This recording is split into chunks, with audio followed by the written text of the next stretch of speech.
Sienna sat in her parents' mahogany-furnished study. The scent of old books and cigars thick in the air. Her father, Edgar Lockwood, cleared his throat. Her mother, Celeste, perched beside him. "We thought it best to tell you in person," Edgar said, sliding a crisp document across the table. "The estate, the stocks, the summer house in Cape Cod, it all goes to your brothers." Sienna's fingers tightened around the arms of her chair. "Why? You've never been the family type." Her mother adjusted her pearl necklace. "You left for law school when we wanted you to run the vineyard.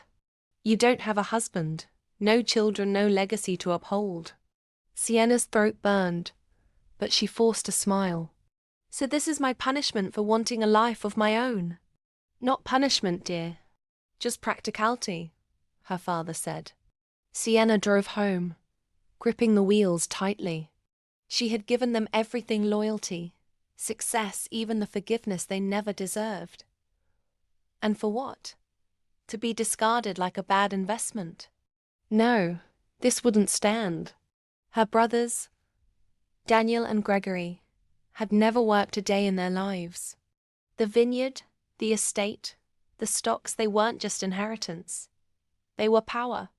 And if they thought they could strip her of everything, they had no idea who they were dealing with. Over the next few months, Sienna set her plan in motion. First, she befriended her parents' financial advisor.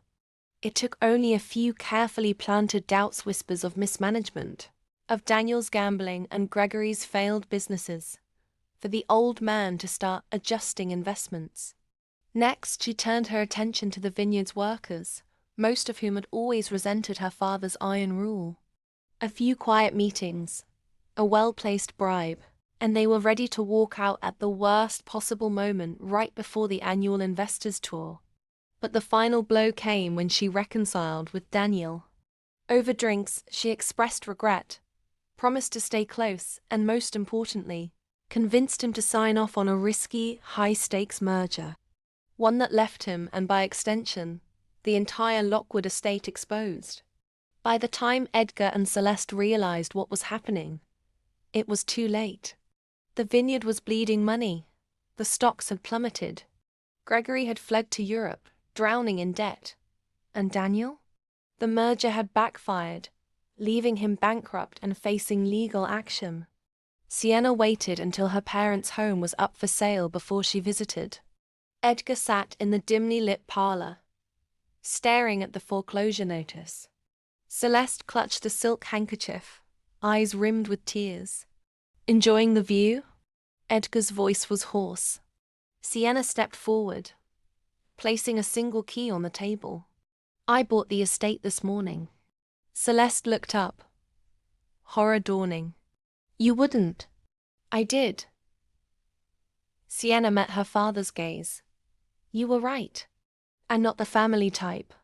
But I'm practical." She turned and walked away, leaving them in the ruins they had built for themselves.